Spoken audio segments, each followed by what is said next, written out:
Welcome to lesson 15 on technical analysis.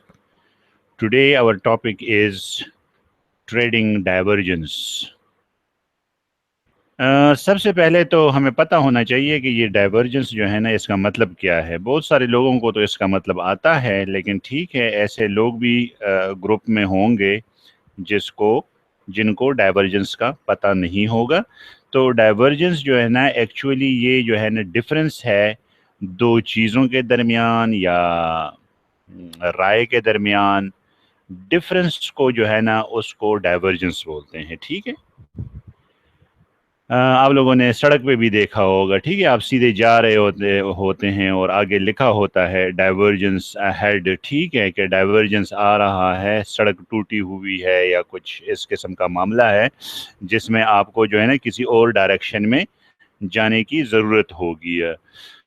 तो था divergence, और डाइवर्जेंस के हवाले से मैं आप लोगों को बताता चलूं कि डाइवर्जेंस जो है ना वो किसी एक इंडिकेटर के ऊपर नहीं है। ठीक है, आप इसके लिए कोई भी इंडिकेटर यूज़ कर सकते हैं। आप इसके लिए आरएसआई यूज़ कर सकते हैं, आप इसके लिए मैकडीज यूज़ कर सकते हैं, आप इसके लिए स्टोकेस्टिक यूज़ कर सकते हैं, सीसीआई आप इसके लिए यूज़ कर सकते हैं। तो डाइवर्जेंस जो है ना वो किसी एक इंडिकेटर तक महदूद नहीं है। ये जो है ना जहन में रख लें। ठीक है, और ये है कि इसके जो रूल्स हैं या टिप्स हैं वो जो है ना तमाम इंडिकेटर्स के लिए सेम रहेंगे। ये नहीं है कि आरएसआई के लिए कुछ और रूल्स हैं और सीसीआई के लिए कुछ और रूल्स हैं। तो रूल्स जो है ना तमाम इंडिकेटर्स के लिए विल रिमेन सेम। ठीक है, और डाइवर्जेंस जो है ना एक लीडिंग इंडिकेटर है, और अगर हम अपने जो रूल्स और टिप्स जो इसके लिए हम बनाएंगे, अगर उस पे हम अमल करें तो हम जो है ना फ़ायदे में रहेंगे। डाइवर्जेंस जो है ना उसको फर्दर थोड़ा सा एक्सप्लेन करने के लिए मैं बताता चलूं कि जो स्टॉक का जो प्राइस है और जो इंडिकेटर की जो लाइंस होती हैं वो हमेशा हाथ में हाथ डालकर चलते हैं ये दोनों। ठीक है, आम तौर पे जब प्राइस ऊपर जा रही है, ठीक है, price of a stock moves up, तो इंडिकेटर क्या करता है वो भी ऊपर ही जा रहा होता है। ठीक है, और इसी तरह जब प्राइस नीचे आ रही है तो इंडिकेटर भी नीचे ही आता है। ठीक है, लेकिन जब ये दोनों ये ऐसा काम नहीं करते तो फिर जो है ना हम कह सकते हैं कि जी इन दोनों में डाइवर्जेंस है। ठीक है, they are diverging from each other. अगर प्राइस जो है ना एक डायरेक्शन में जा रही है और इंडिकेटर की जो लाइन है वो दूसरी डायरेक्शन में जा रही है, तो फिर जो है ना डाइवर्जेंस उनके ऊपर आ गया है। डाइवर्जेंस जो है ये हमेशा टॉप और बॉटम पे ही लेने चाहिए। टॉप और बॉटम की जब मैं बात करता हूं तो ओवर सोल्ड और ओवर बॉट और ओवर सोल्ड जोन्स की मैं बात कर रहा हूं कि आपने यहाँ पे डाइवर्जेंस को लेना है, और इस तरह आपका जो रिस्क टू रिवॉर्ड रेशो है वो भी अच्छा हो जाता है। डाइवर्जेंस जो है वो उसकी मुख्तलिफ किस्में होती हैं। ठीक है, उसमें दो बुलिश डाइवर्जेंस होती हैं और दो बेरिश डाइवर्जेंस होती हैं। मैं आप लोगों को बताता हूं कि बुलिश डाइवर्जेंस कौन सी हैं। ठीक है, ये फर्स्ट ये चार्ट जो आप देख रहे हैं, इसमें ये आप लोग देख लें कि ये जो लाइन है white line, this is price line. ठीक है, ये प्राइस की लाइन है। आपने चार्ट पे जो है ना कैंडल स्टिक जो है ना एक पैटर्न यूज़ किया था, उसी को आप चेंज करके लाइन पे ही आ जाएं तो बेहतर है। ठीक है, मैं ये नहीं कह रहा हूं कि आप जो है ना कैंडल स्टिक्स अगर यूज़ कर रहे हैं तो वहाँ पे भी आप जो है ना आराम से डाइवर्जेंस लोकेट कर सकते हैं।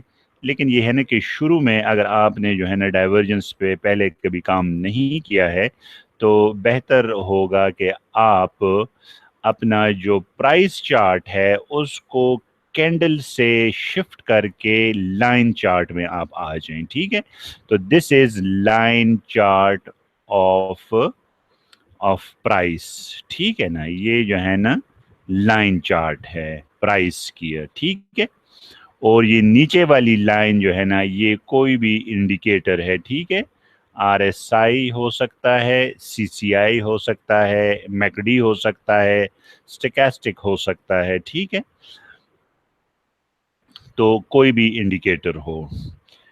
अगर आप इसमें देखें, प्राइस को आप देखें तो ये देखें इसने लोअर लो बनाया है। ये एल एल का मतलब है लोअर लो, ये लो है लेकिन एक और इससे भी लो एक और भी है तो इसको कहते हैं लोअर लो।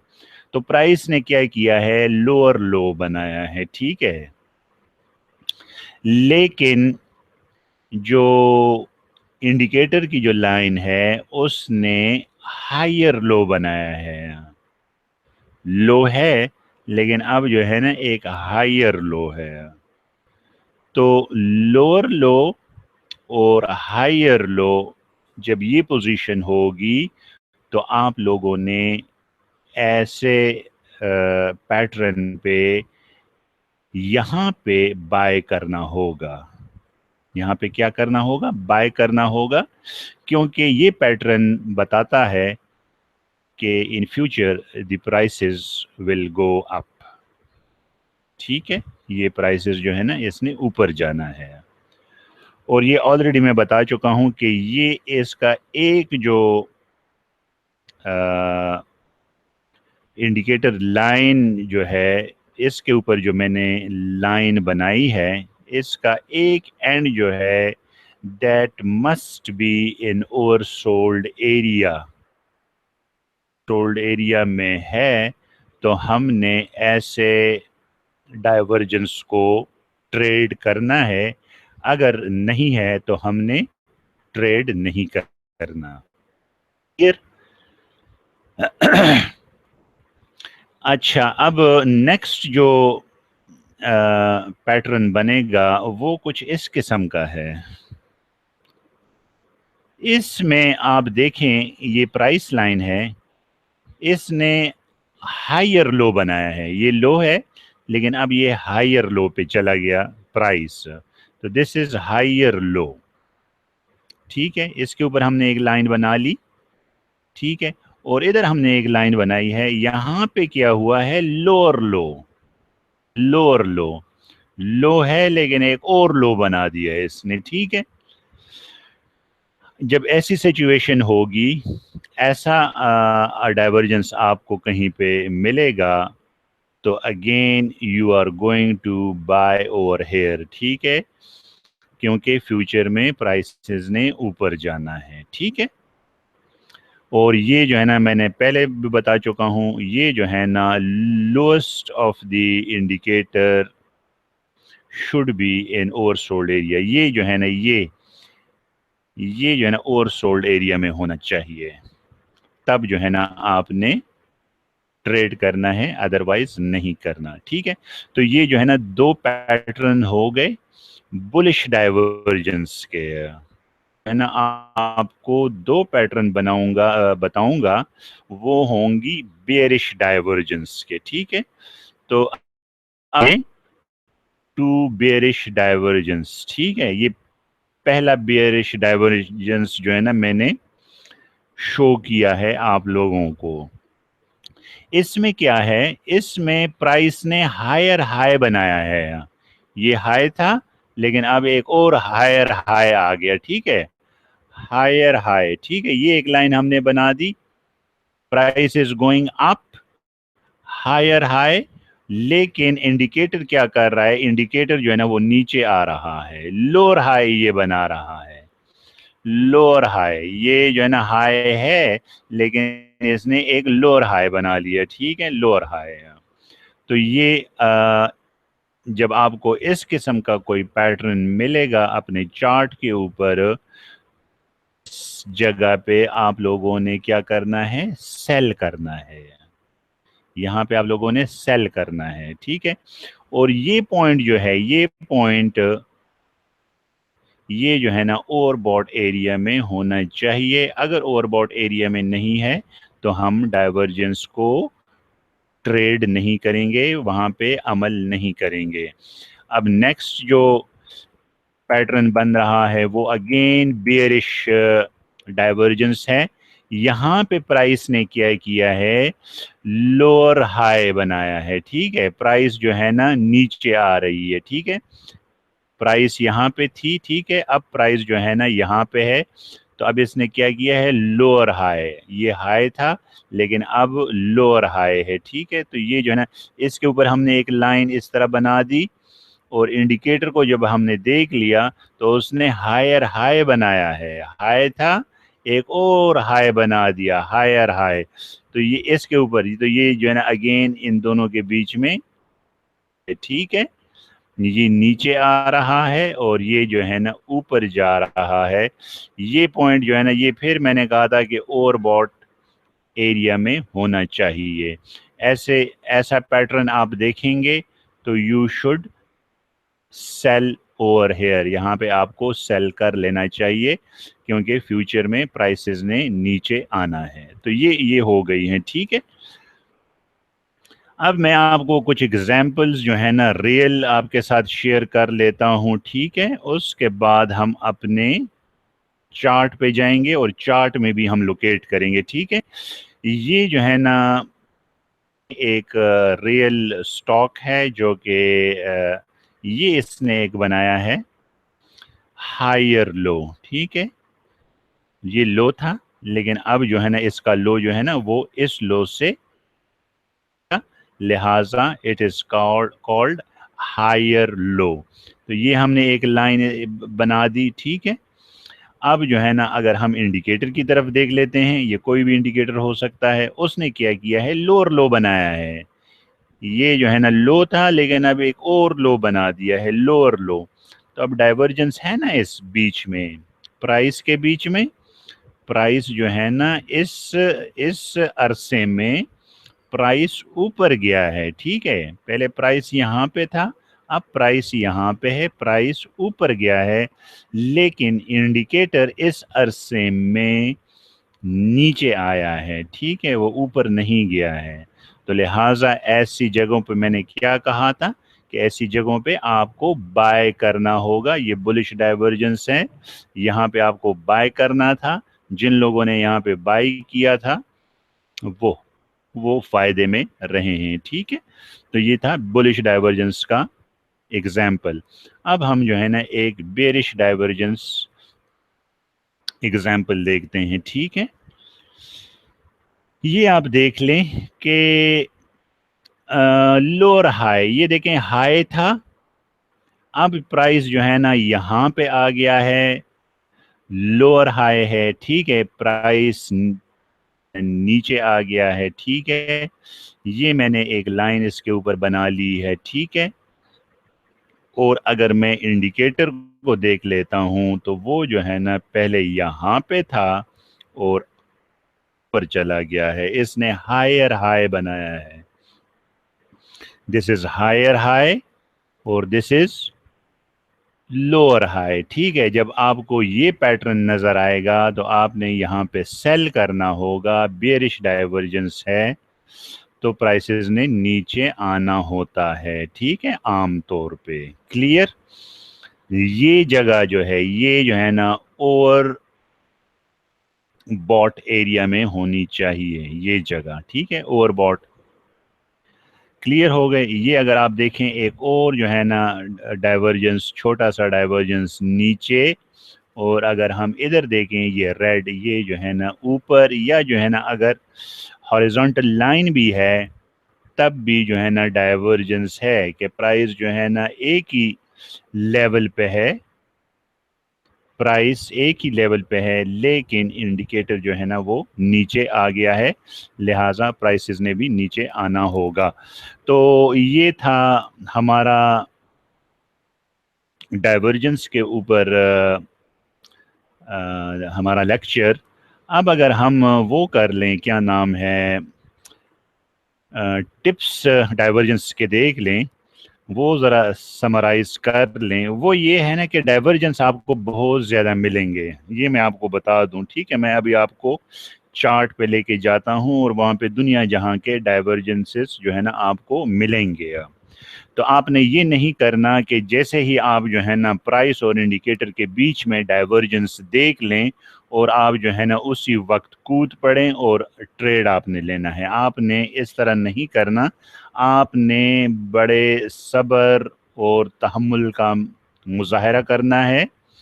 और ये चीज़ जो है ना डाइवर्जेंस के लिए इंतहाई ज़रूरी है, इसमें सब्र आपने करना होगा, अदरवाइज़ आप गलत डाइवर्जेंस भी ले सकते हैं। अच्छा, हमारा जो सेकंड टिप है वो ऑलरेडी मैं डिस्कस कर चुका हूँ। वो ये है कि जो इंडिकेटर के ऊपर जो हम लाइन ड्रॉ करते हैं उसका एक एंड जो है या वो ओवरसोल्ड एरिया में होना चाहिए या ओवरबॉट एरिया में होना चाहिए। अगर आप बुलिश डाइवर्जेंस ले रहे हैं, बुलिश डाइवर्जेंस आप ले रहे हैं, आप समझ रहे हैं कि प्राइसेस ने ऊपर जाना है, तो फिर आपका जो इंडिकेटर है उस पे जो आपने डाइवर्जेंस के लिए जो लाइन लगाई है उसका एक एंड जो है ना that must be in oversold area. Clear हो गया ये। और अगर आपने बेरिश डाइवर्जेंस लेना है तो फिर एक एंड जो है ना वो ओवरबॉट एरिया में होना चाहिए, ठीक है। अच्छा, थर्ड टिप जो है वो ये है कि आपने इंतज़ार करना होगा क्रॉस ओवर के लिए। क्रॉस ओवर जो इंडिकेटर्स हैं जिसमें जो है ना दो लाइंस हों, ठीक है। मैकडी, अगर आपको याद हो, मैकडी इंडिकेटर में दो लाइनें हैं, ठीक है। एक लाइन को कहते हैं मैकडी लाइन और दूसरी लाइन को कहते हैं मैकडी सिग्नल लाइन। तो इसको जो है ना क्रॉस ओवर के लिए आपने इंतज़ार करना होगा। इसी तरह ये एक और इंडिकेटर है स्टोचैस्टिक, इसमें भी दो लाइनें होती हैं, तो उस उधर आपने इंतज़ार करना होगा कि क्रॉस ओवर हो जाए। अलबत्ता आरएसआई इंडिकेटर जो है इसमें एक ही लाइन है, लिहाजा ये टिप नंबर 3 जो है it is not applicable for RSI indicator, ठीक है ना। आरएसआई में है ही एक एक लाइन है, तो क्रॉस ओवर कहाँ से आ गया, ठीक है। तो ये आपने देखना होगा। टिप नंबर 4 जो है वो ये है कि आपने इंतज़ार करना होगा कि जो इंडिकेटर है वो ओवरबॉट और ओवरसोल्ड एरिया से बाहर आ जाए। अच्छा, अब ये टिप जो है, टिप नंबर 4 जो है ना, it is applicable to RSI, RSI के लिए एप्लीकेबल है और स्टोचैस्टिक इंडिकेटर जो है ना उसके लिए एप्लीकेबल है, क्योंकि इन दो इंडिकेटर्स में ओवरबॉट और ओवरसोल्ड एरियाज होती हैं। लेकिन मैकडी के लिए ये जो है वो एप्लीकेबल नहीं है, और उसकी वजह ये है कि मैकडी में जो है ना ओवरबॉट और ओवरसोल्ड एरियाज ही नहीं होती हैं। लोग मेरा लेक्चर दोबारा उसके ऊपर सुन लें, मैकडी के ऊपर, तो उसमें मैंने कभी भी नहीं कहा है कि मैकडी यहाँ पहुंच जाए तो ये ओवरबॉट हो गया है और यहाँ पे पहुंच जाए तो ओवरसोल्ड हो गया है। तो लिहाजा आपने इन चीज़ों को देखना होगा। अच्छा, नंबर 5 जो टिप है वो ये है कि आपने डाइवर्जेंस तो आपने देख लिया है कि एक प्राइस और इंडिकेटर के बीच में डाइवर्जेंस जो है ना बन गया है, लेकिन आप उसको कहीं और से भी कंफर्म करें।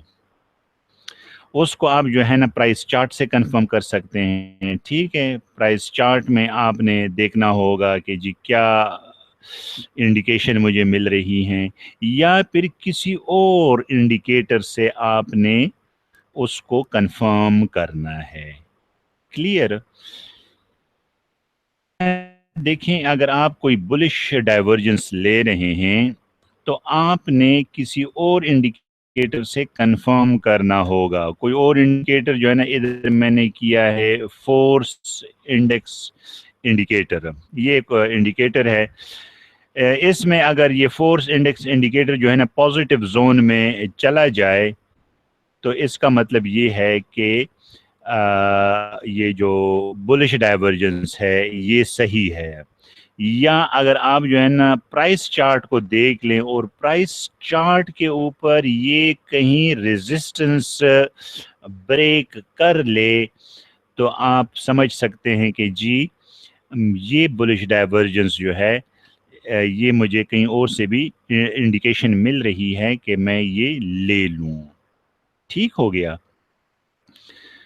अब अगर हम जो है ना बेयरिश डाइवर्जेंस ले रहे हैं तो उसके लिए भी ज़रूरी है कि आप जो है ना कहीं और कोई और इंडिकेटर भी आपको कहे कि हाँ हाँ जी ये जो है ना ये बेयरिश डाइवर्जेंस सही है। तो या तो आपने किसी और इंडिकेटर से हेल्प लेनी होगी, और या जो है ना फिर आपने अपने प्राइस चार्ट को देखना होगा और वहाँ पे देखना होगा कि कोई सपोर्ट जो है ना ब्रेक हुआ हो तो आपने जो है ना बेरिश डाइवर्जेंस लेना है। तो ये जो थी चीज़ें डाइवर्जेंस के ऊपर, इन तमाम जो टिप्स वगैरह हैं इसमें आप जो है ना जो फॉल्स डाइवर्जेंसेस हैं उसको आप मिनिमाइज़ कर सकते हैं, उसको 100% आप ख़त्म नहीं कर सकते। ज़रूरी नहीं है कि आप कोई डाइवर्जेंस ले लें वो आपको फ़ायदा दे दे, वो आपको नुकसान भी दे सकता है, तो बी केयरफुल। ठीक है। बाकी जो है ना आप लोगों ने मेरा चैनल जो है ना उसको ज्वाइन करना है। हर वक्त मैं हर वीडियो जो है ना ग्रुप्स में शेयर नहीं करता। ये है कि मैंने एक अपना छोटा सा ग्रुप बनाया है। ठीक है, उसका नाम है HTM@Pakistan Stock Exchange। ये आप सर्च करें, उस ग्रुप में आप लोग you are welcome to join that group. इस ग्रुप में मैं एक्टिव हूँ। बाकी ग्रुप्स में मैं कभी आता हूँ कभी नहीं आता, टाइम मिलता है तो आ जाता हूँ वरना नहीं आता। लेकिन चूंकि ये मेरा अपना ग्रुप है, इसमें लोगों ने मुझे फॉलो किया है, तो मैं इस ग्रुप को ज़्यादा टाइम दे रहा हूँ बनिस्बत और ग्रुप्स के। तो अगर आप लोग को मेरी वीडियोस जो है ना वो अच्छी लगती हैं, आप लोग जो है ना जो मेरी जो टेक्निकल एनालिसिस जिस तरीके से मैं समझा रहा हूँ, अगर वो चीज़ें आपको अच्छी लगती हैं और तो फिर ज़रूर जो है ना मेरा ग्रुप ज्वाइन करें। अलबत्ता अगर आप जो है ना समझते हैं कि ये टेक्निकल एनालिसिस का कोई फ़ायदा नहीं है, पाकिस्तान स्टॉक एक्सचेंज जो है ना वो बिल्कुल इसके ऊपर टेक्निकल एनालिसिस के ऊपर जो है ना नहीं चलता, बल्कि पनामा लीक्स के ऊपर चलता है और फंडामेंटल्स के ऊपर चलता है, तो वो फिर आप लोगों की अपनी मर्ज़ी है। तो अब हम शिफ्ट होते हैं अपने चार्ट के ऊपर और वहाँ पे हम देखते हैं वहाँ पे क्या सीन बन रहा है। ये देखें, ये ऑलरेडी मैं आप लोगों के लिए कुछ डाइवर्जेंसेस जो है ना वो मैंने ऑलरेडी बनाई हैं। ये अगर आप लोग देख लें, इसको मैं लाइन चार्ट पे लेके जाता हूँ। ये लाइन चार्ट, ठीक है ना, ये सिंपल, ये जो है ना आपने इधर क्लिक किया कैंडल और इधर क्लिक किया तो लाइन। ठीक है, तो ये देखें, ये मैंने एक लाइन बनाई है। ये लो है और ये फिर एक और लो है, तो ये लोअर लो हो गया। ठीक है, लोअर लो। ठीक है, और ये जो RSI इंडिकेटर है इसने क्या किया है, इसने हायर लो बनाया है। ये लो था, लेकिन ये देखें ये ऊपर जा रहा है, इंडिकेटर ऊपर जा रहा है और प्राइस जो है ना वो नीचे है। ऐसे जो क्या नाम है, ऐसा पैटर्न जो होता है वहाँ पे हमें बाय करना चाहिए। ये जो है ना एक बुलिश डाइवर्जेंस है, ठीक है, ये दिस इज बुलिश डाइवर्जेंस। तो जिन लोगों ने यहाँ पे बाय किया है वो काफ़ी अच्छे रहे हैं इन दी लॉन्ग रन, ठीक है। तो एक ये हो गया। एक अगर हम ये देख लें तो देखें ये हायर हाई इसने बनाया है, हाई था, एक और हाई बना दिया, तो ये हायर हाई है, ठीक है। लेकिन इंडिकेटर ने क्या किया है, ये इसने बना दिया है लोअर हाई। ये देखें हाई था लेकिन लोअर हाई ये जो है ना नीचे आ गया है, प्राइस जो है ना ऊपर जा रही है, ठीक है, और इंडिकेटर लाइन जो है ना वो नीचे आ रही है। तो यहाँ पे हमें क्या करना चाहिए था, सेल करना चाहिए था। यहाँ पे सेल जिन लोगों ने किया है तो उनको कोई इतना ख़ास फ़ायदा नहीं हुआ। वक्ती तौर पे जो है ना कुछ दिनों में कुछ फ़ायदा हुआ है, लेकिन इस तरह फ़ायदा नहीं हुआ जिस तरह होना चाहिए था, ठीक है। जिस तरह इसमें इसने कमाल दिखाया है, इसने जो है ना काफ़ी जो है ना ऊपर ये गया है, ये इतना नीचे नहीं आया है। अगर आप लोग देख लें एग्जैक्ट ये पैटर्न जो है ना ये इधर भी है, देखें ये हायर हाई है, ठीक है। ये जो है ना ये देखें हमने एक लाइन लगाई है ऊपर, हायर हाई। और अगर इधर हम देख लें क्या इंडिकेटर के ऊपर, तो ये देखें इंडिकेटर जो है ना नीचे आ गया है। ये पैटर्न और ये पैटर्न दोनों सेम है, लेकिन इधर जो है ना इसने जो कमाल किया है और जो प्राइसेस नीचे आई हैं यहाँ तक, तो वो इस पैटर्न में नहीं आई हैं, ठीक है। ये हो सकता है कि ये पनामा लीक्स का कमाल हो, हमारे इंडिकेटर का कमाल ना हो, लेकिन बहरहाल जो डाइवर्जेंस है वो कभी सही होते हैं कभी गलत होते हैं। यहाँ पे इसने कोई इतना कमाल का काम नहीं किया है, गो के किया है। ये नहीं है कि प्राइसेस नीचे नहीं आई थी, ऊपर जाके देखें ये प्राइसेस नीचे आ गई थी, लेकिन इतनी नहीं आई थी। तो ये इस किस्म का वो है डाइवर्जेंसेस का। ये आप एक और देख लें, ये अगर हम लेटेस्ट वो देख लें, ये देखें नीचे आ गई है, लो है लेकिन एक और लो बना दिया है, तो ये है लोअर लो, तो ठीक है लोअर लो। और ये क्या है, ये हायर लो है, ठीक है, हायर लो। प्राइस नीचे आ रही है, इंडिकेटर जो है ना ऊपर जा रहा है। यहाँ पे क्या करना चाहिए था, यहाँ पे बाय करना चाहिए था। यहाँ पे जिन लोगों ने बाय किया है वो फायदे में है, ठीक है। ये देखें आज क्या प्राइस है, 322.50 है, ठीक है। और अगर इधर जो है ना कोई ख़रीद लेता 313 के ऊपर, तो स्ट्रेट जो है ना कुछ 9.5 रुपए का जो है ना उन्होंने आज तक फ़ायदा करना था, ठीक है।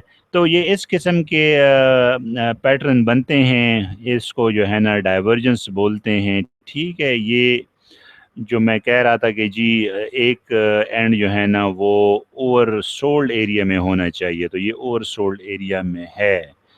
तो इस किस्म के चीज़ें जो है ना आप लोग अपने चार्ट्स के ऊपर भी लोकेट करें, ठीक है। बाकी चीज़ें मेरे ख़्याल में आप लोगों को क्लियर हैं। एक कल एक दोस्त कह रहा था कि मुझे जो है ना कोई सॉफ्टवेयर चाहिए जो कि रियल टाइम हो। देखें ये रियल टाइम, ये भी रियल टाइम ही है, सिर्फ जो है ना 15 मिनट्स का फ़र्क है। तो 15 मिनट्स का फ़र्क उसको ठीक है हम रियल टाइम नहीं कहते, डिलेड। ये देखें इन्होंने लिखा हुआ है डिलेड, ये डिलेड है। 15 मिनट ये प्राइस जो है 15 मिनट पहले प्राइस है, ये 322.50 पैसा जो है ये 15 मिनट पहले की प्राइस है। लेकिन एक चीज़ है कि हमने फ़िलहाल स्मॉलर टाइम फ्रेम के चार्ट्स हैं उसके ऊपर हमने काम नहीं करना, हमारा इतना एक्सपीरियंस नहीं है कि हम 1 मिनट चार्ट के ऊपर ट्रेडिंग करें, 5 मिनट के चार्ट के ऊपर ट्रेडिंग करें, इवन 1 आवर चार्ट के ऊपर भी मैं रिकमेंड नहीं करता कि आप उसके ऊपर ट्रेडिंग करें। तो अगर हम इनके ऊपर ट्रेडिंग नहीं कर रहे हैं और हम जो है ना डेली, मंथली और वीकली चार्ट के ऊपर ट्रेडिंग कर रहे हैं, तो उसमें अगर हमें 15 मिनट लेट प्राइस मिल रही है तो वो जो है ना कोई इतना बड़ा इशू नहीं है। उस वक्त सॉफ्टवेयर की ज़रूरत पड़ेगी जब हम मिनटों के हिसाब से पैसे कमाना सीख जाएंगे, और वो पता नहीं कि वो हम कब सीखेंगे, वो इतना आसान नहीं है। तो ये था हमारा डाइवर्जेंस के ऊपर लेक्चर। उम्मीद है ये आपको पसंद आया होगा। अगर आप लोगों को किसी चीज़ की समझ नहीं आती तो बराए मेहरबानी कमेंट्स में ज़रूर लिखें, मैं जो है ना वो टॉपिक रिपीट भी कर सकता हूँ, कोई इशू नहीं है। लेकिन मकसद ये है कि आप लोग जो है ना ये सारी चीज़ें जो है ना जो मैं आप लोगों को समझा रहा हूँ, ये आप लोग सीख जाएं। तो thank you very much for watching this video. अल्लाह हाफिज़।